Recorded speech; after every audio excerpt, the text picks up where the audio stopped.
por lo mismo.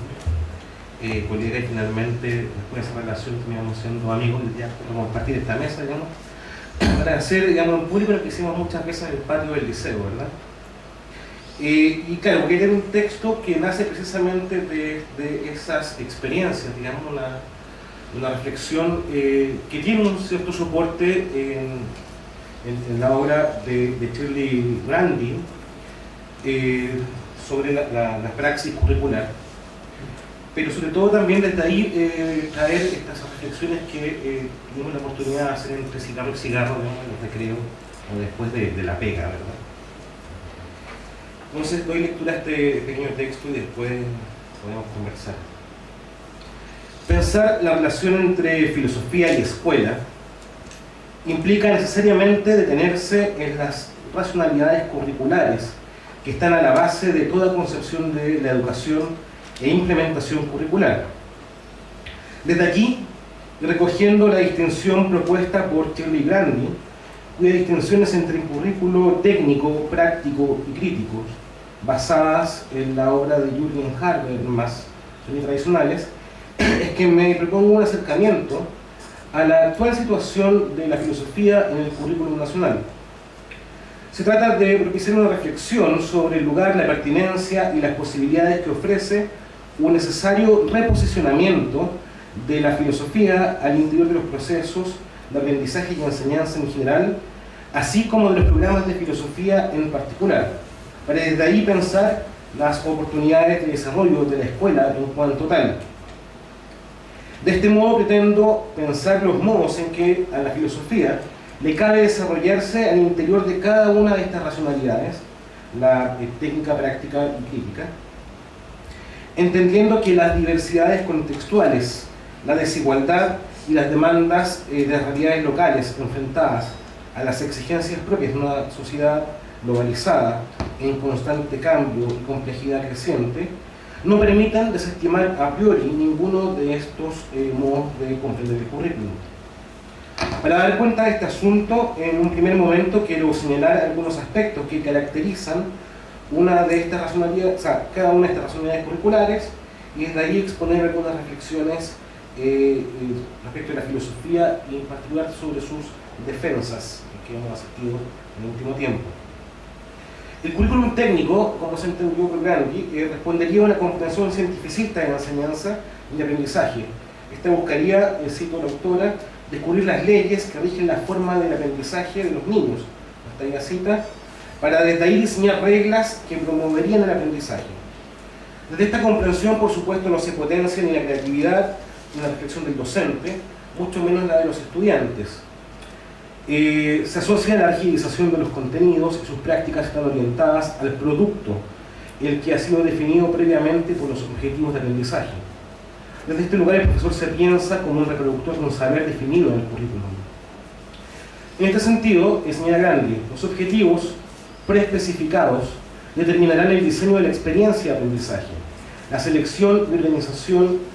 de estas experiencias dependerán de la habilidad de los creadores del currículum. O en este caso, a propósito de la pregunta que planteaba José, la habilidad del algoritmo de Google, ¿verdad? Estaría implícita en esta racionalidad un interés de control del aprendizaje del alumno y por supuesto un privilegio radical en los contenidos. Como se puede advertir, este tipo de racionalidad está a la base de los currículos estandarizados y la adquisición e implementación de programas con planificaciones clase a clase, como los que, por ejemplo, se implementan en Chile en las escuelas CIP, con bastante éxito, digámoslo, en las evaluaciones estandarizadas CINCE y PSU. Y exactamente es esta lógica binaria que también Marco describía en su presentación, ¿verdad? En segundo lugar, señala Shirley Grandy el currículum práctico. Este correspondería a una racionalidad donde el estudiante y profesor interactúan con vistas a la construcción de significados. Señala Grandy, si los prácticos toman en serio sus obligaciones respecto de la interpretación de los textos curriculares como acción práctica, también tomarán en serio la categoría de los estudiantes como sujetos de aprendizaje y no como objetos en el acontecimiento curricular. La construcción de significados requerirá de un ejercicio hermenéutico, donde la interacción del profesor con el estudiante es fundamental para poner en práctica el currículum, centrado mucho más en los procesos que en el producto, o podríamos, recogiendo la tesis de Marco, en una suerte de desarrollo de territorios, ¿verdad?, de territorialización y desterritorialización. El constructivismo en la educación, así como el discurso del profesor mediador, ha estado en los textos de nuestras reformas educacionales desde los años 90,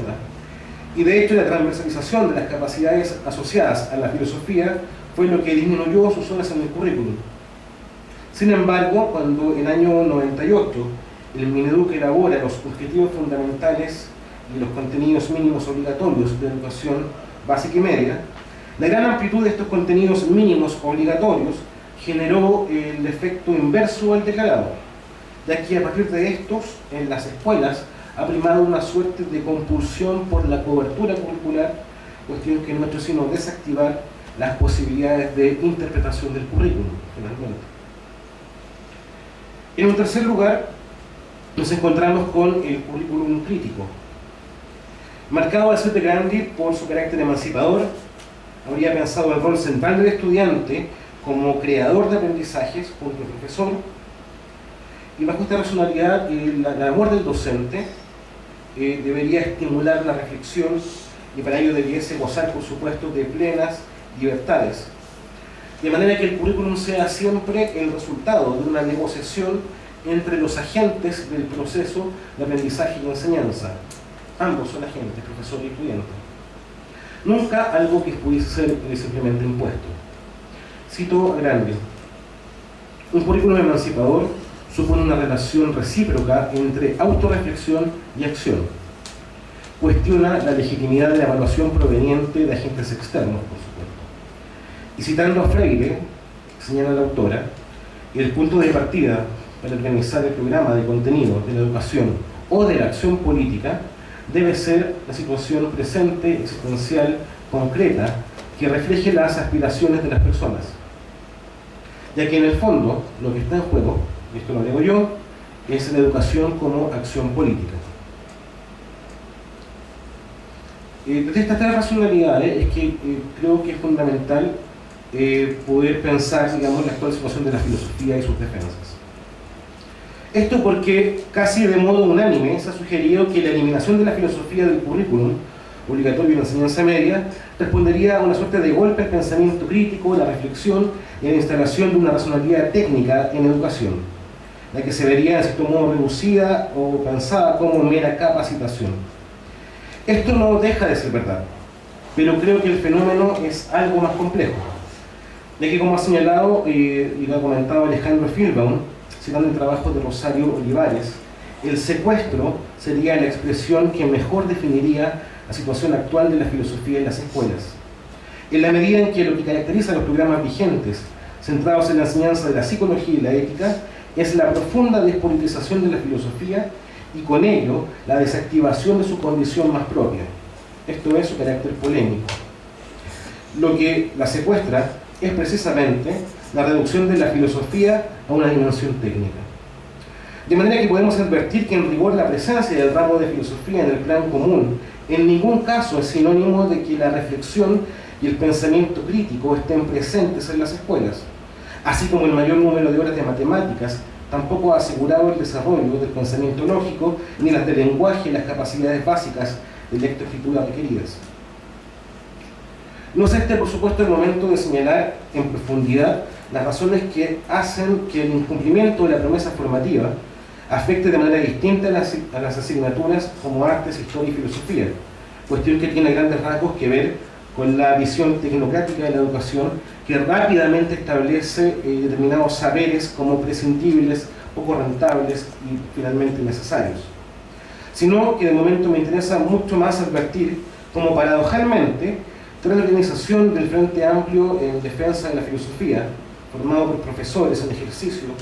académicos de las escuelas de filosofía y estudiantes en formación, nos encontramos con un conjunto de instrumentos de recolección de opinión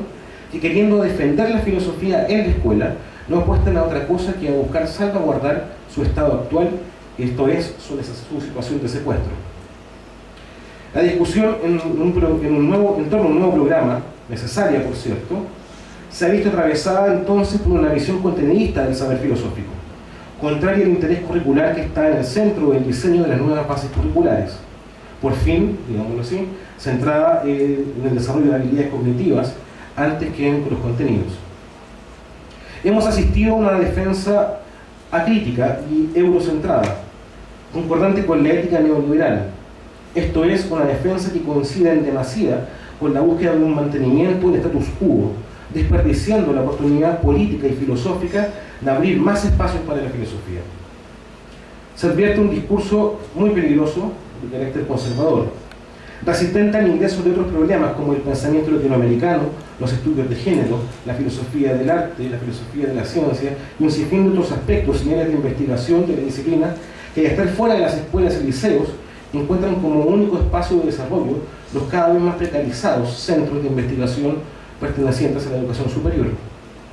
Como vemos, la elaboración de un programa y una defensa de la filosofía que esté centrada en los contenidos más que en los procesos y las interpretaciones, aunque se presente como contraria a una visión tecnocrática de la educación, no es en ningún caso ajena a una comprensión técnica del currículum, y por lo tanto no es en caso alguno una defensa del pensamiento crítico y la reflexión, sino todo lo contrario. Creo que esta crisis nos obliga al ejercicio de pensar la filosofía en la escuela. Es también la oportunidad para pensar el rol del profesor de filosofía al interior de la misma,